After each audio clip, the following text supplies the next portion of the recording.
앞서 들으신 것처럼 북한이 오늘 또 무스탄 미사일을 잇따라 발사했습니다. 실패다, 아니다, 어느 정도는 전력이 개선됐다. 평가가 엇갈립니다. 무스탄 미사일 얼마나 개선이 됐고 또 어디까지 날아갈 수 있을까요? 한국국가전략연구원의 문성무 센터장과 함께 이야기를 나눠보겠습니다. 어서 오십시오. 네, 안녕하십니까. 한 발은 분명히 실패한 것 같습니다. 네. 나머지 한 발은 한 400km 정도 날아간 것 같은데 이거 어떻게 봐야 할까요? 예, 일단 앞서 말씀하셨듯이 이것이 성공이냐 또 실패냐 하는 부분은 이제 좀 더 분석을 해봐야 될 것 같고요. 네. 지난번 4차례, 4월 15일 이후 4차례 발사 모두 실패했지 않습니까? 네. 발사 초기에 추락하거나 폭발했거나. 그러나 이번 같은 경우는 첫 발은 150km를 날아가서 폭발을 한 것 같고요. 네. 두 번째 발은 400km를 날아갔기 때문에 앞에 4차례와 비교했을 때는 진일보한 조치라고 봐야 되거든요. 그러나 성공 여부는 아마 지금 분석 중인데 미사일의 완성이라고 하는 것은 사거리만 길게 날아간다고 해서 완성된 네. 것은 아니고 네. 또 탄두 재진입이라든지 탄두의 소형화라든지 정확하게 목표를 타격할 수 있는 역량이 있느냐 하는 부분들 그런 것들이 이제 다 종합적으로 분석이 돼야 되기 때문에 네. 아마 한미가 그런 부분을 놓고 사실 무스탄이라고 하는 것은 구함기지 타격이 가능한 그런 중거리 미사일이기 때문에 심층 분석하리라고 봅니다. 지금 말씀하신 것처럼 중거리 미사일이라면 뭐 장거리 하면 뭐 대륙간 탄도 미사일보다는 덜 나가지만 어느 정도는 나가는 게 목표일까요? 지금 이제 방금 말씀드렸습니다만 괌 정도 날려보낼 수 있으려면은 한 3,000 내지 4,000km거든요. 네. 그걸 우리가 중거리 탄도미사일 IRBM이라는 용어를 씁니다. 대륙간 탄도미사일은 ICBM이라는 용어를 쓰는데 네. ICBM은 약 10,000km 이상. 다시 말하면 미국 본토까지 타격이 가능한 그런 미사일인데 지금 이번에 북한이 오늘 발사한 무스탄은 중거리 네. 탄도미사일이고 북한이 20일 날 의미 있는 발표를 했어요. 국방위원회에서 북한이 가지고 있는 미사일은 미국의 병참기지, 특히 이 B-52가 뜨는 네. 괌 앤더슨 기지도 자기들 정밀 타격 범위 내에 있다. 네. 이렇게 공언을 하고 이틀 만에 무스탄을 쐈거든요. 네.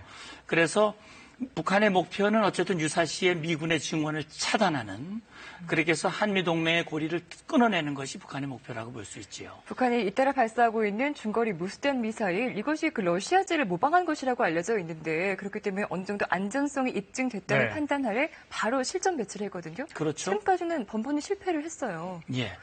그것이 아마 이제 북한 내부에서도 그런 분석을 할 겁니다. 2007년에 북한이 이제 무스탄 미사일을 실전 배치했거든요. 다른 미사일과는 달리 사전 발사 실험이 없이 실전 배치했다고 하는 것은 구소련의 그 R-27이라고 하는 다시 말하면 잠수함 발사 탄도 미사일을 모방을 해서 네. 이 실전 배치를 했는데 아마 그 R-27이라고 하는 성능이 이미 입증이 됐기 때문에 그 정도라면은 뭐 사전 발사 실험 없이도 이 실전 배치가 가능하다라고 하는 판단을 네. 했지만 그래서 아마 지난 4월 15일 날 김일성 생일 태양절이라고 하는 그날 이 축포 성격으로 쐈는데 사실 실패하면서 네. 김정은의 체면이 구겨진 거거든요. 네. 여러 차례 실패를 하면서 이제 북한 내부에서도 거기에 대한 문제점 이런 네. 것들을 개선하면서 오늘 발사에서는 일정 부분 진전이 나온 것으로 이렇게 생각합니다. 일정 부분 진전이라고 말씀하셨는데 시청자들 입장에서는 3,4,000km는 가야 한다는데 한 3,400km 그러니까 10분의 1 정도밖에 못 가는데 이거 실패한 거 아니냐 이렇게 이해하실 수도 있을 것 같아요. 네. 사거리 측면에서는 이제 뭐 10분의 1 정도밖에 안 되기 때문에 실패한 것이 아니냐라는 생각을 가질 수 있지만 사거리라고 하는 것은 로켓 추진제를 더 많이 넣고 네. 하면은 얼마든지 사거리를 늘릴 수 있기 때문에 네. 초기 단계에서 발사 과정에서 여러 가지 산화제와 연료와의 혼합 문제 여기에서 문제됐던 것들 일단 해결을 하고 네. 150km, 400km 날아갔기 때문에 네. 일단은 그 남은 과제들을 이제 해결해 나가는 네. 추가 발사 실험할 가능성이 열려 있다고 봐야죠. 그러니까 중요한 것은 우리 군이나 뭐 우리가 성공했다, 실패했다 이렇게 뭐 가늠하는 거 이것도 중요하겠지만은 계속해서 이런 실험을 통해서 우리가 보기에는 뭐 실패한 것 같지만 계속해서 기술력이 개선되고 있다 이렇게 보십니까? 그렇죠. 중요한 것은 실패, 성공 여부를 떠나서 북한은 그것이 완성될 때까지 계속 기술력을 발전시켜 나가기 위해서 노력을 할 거예요. 네. 그런 점에서 우리는 북한의 그 기술력 완성을 염두에 두고 네. 거기에 대한 대응력을 계속 강화시켜 나가야 되는 거죠. 네. 자, 궁극적으로 핵탄두를 핵실험 지금 벌써 4번 했는데요. 핵탄두를 탑재해서 핵 미사일을 만들려고 하는 거죠. 그렇죠. 북한의 궁극적인 목표는 핵탄두를 최대한 작게 또 가볍게 만들어서 자기들이 개발하고 있는 어떤 미사일에도 장착을 해가지고 소위 북한이 지금 얘기했듯이 워싱턴 불바다 네. 또 괌도 타격하고 이런 역량을 충분히 갖춰서 미국과 대등하게 한번 협상을 벌여보겠다. 또 유사시에는 그걸 사용할 수도 있는 그런 대비를 완전히 갖추겠다고 하는 것이 지금 북한의 화면이 목표라고 볼 수 있지요. 이제 북한이 주장하던 방금 잠깐 지나갔는데 북한이 주장하는 핵탄두 그렇습니다. 네. 저게 이제 핵탄두의 모형이라고 볼 수 있는데 저것이 실물인지 아니면 모형을 갖다 놨는지 알 수 없지만 또 실물이라 해도 그런 기술력이 진짜 있는지. 그럼요. 네. 그동안 국제사회가 북한의 소형화에는 문제가 있다. 이렇게 얘기를 하니까 이 김정은이가 직접 북한이 가지고 있는 미사일, 탄두, 또 여러 가지 로켓 발사체 이런 것들을 공개하면서 자기들의 위력을 과시하는 네. 그런 조치들 그동안 쭉 해왔거든요. 핵탄두를 실어서 발사하는 것이 지금도 어느 정도는 가능한 거잖아요. 그렇습니다. 이게 5,000km 이상으로 발전을 하게 될 경우에는 ICBM으로 이루어지는 거죠, 바로. 그렇죠. 그러니까 지금 이제 우리는 북한이 이제 무스타는 이제 오늘 지금 북한의 역량이 어느 정도인가 하는 것이 이제 그동안 드러났습니다만 네. 일단 지금 북한은 궁극적으로는 미국 본토까지 타격 가능한 ICBM에 탑재할 수 있을 정도로 탄두를 작게 네. 또 가볍게 만들고 네. 또 이 미사일을 최대한 멀리 보내면서 이 대기권 재진입할 수 있는 네. 그런 역량들을 개발하기 위한 노력들을 네. 앞으로도 계속해 나갈 가능성이 있다고 우리가 보고 대비를 해야 되는 것이죠. 그 무수단을 오늘 2발이나 잇따라 발사했고 ICBM 기술은 어느 정도나 왔을까요? 지금 이제 ICBM 기술은 일단은 사거리, 그다음에 탄두 재진입, 네.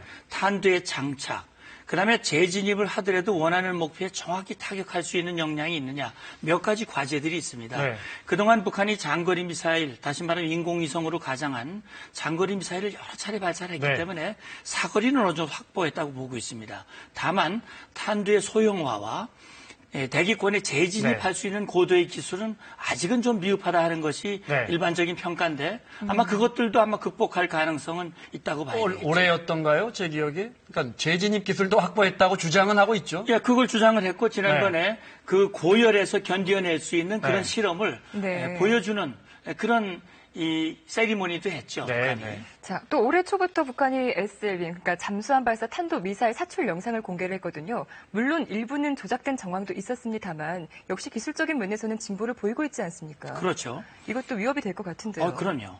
북한은 일단 이제 SLBM까지 완성을 하면 네. 북한이 가지고 있는 개발하고 있는 핵무기를 이 물 밑에서 네. 시상해서 물론 공중에서 비행기로 하는 것은 상당히 제한이 될 겁니다. 자기들의 그런 운반 수단을 완성시키는 과정이거든요. 네. 특히 SLBM 같은 경우는 바다에서 은밀하게 목표 가까이 접근을 해서 타격을 하는 것이기 때문에 네. 우리에게는 굉장히 위험한 수준이고 특히 지난번에 이제 북한이 과시한 것은 수중 사출에는 일단 성공을 했다. 화면 나오고 있는데요. 예. 네. 사출 이후에 비행하는 과정, 초기 단계는 어느 정도 된 것으로 지금 비행하는 모습을 봤을 때는 어느 정도 된 것으로 보지만 네. 이제 남은 과제는 그것을 얼만큼 자기 원하는 목표에 도달할 수 있는 거리를 확보하고 정확도를 네. 유지하는 것 그것이 이제 문제고 역시 또 한 가지 과제는 북한이 그런 잠수함 지금 가지고 있는 2,000톤급 가지고는 네. 아직 제한이 되고요. 네. 그걸 더 크게 또 연료를 북한이 핵연료를 지금 핵무기를 개발하기 때문에 그걸 사실 핵연료를 만약에 사용하는 잠수함으로 개발이 된다면 그건 굉장히 위험한 수준이 될 수 지금 있는 저희가 거죠. 중요한 게 이제 사거리인데요. 네. 뭐 노동이든 무수단이든요, ICBM이든 사거리인데 말씀하신 뭐 잠수함에서 탄도미사일 발사한다는 건 미국 근처까지 은밀하게 접근해서 발사를 해버리면 되는 거니까 또 다른 그렇죠. 문제가 되는 거 아니겠습니까? 그렇죠. 네. 그러니까 만약에 잠수함에 이 다시 말하면 이동거리, 네. 은밀하게 상대방에게 탐지되지 않고 이동할 수 있는 이 잠수함을 개발하고 미 본토 가까이까지 가서 사격할 수 있는 네. 그런 SLBM이 개발된다면 그건 진짜 미국 본토에게도 아주 현실적인 그런 위협이 될 수 있는 네. 것이죠. 전력으로 봤을 때 우리 기술과 북한의 기술이 비교가 가능합니까? 우리 미사일 기술은 어디까지 왔습니까? 예, 사실 직접 비교하는 데는 좀 문제가 있을 수 있습니다. 네. 북한은 이제 핵을 개발하고 있기 때문에 다만 미사일 자체로 본다면 우리의 기술도 상당한 수준이라고 볼 수 있습니다. 공격 미사일이 있고 방어 미사일이 있는데 공격 미사일 중에도 탄도 미사일이 있고 순항 미사일이 있습니다. 네. 순항 미사일의 경우는 우리 기술이 굉장히 뛰어납니다. 정확도도 있고 사거리도 길고요.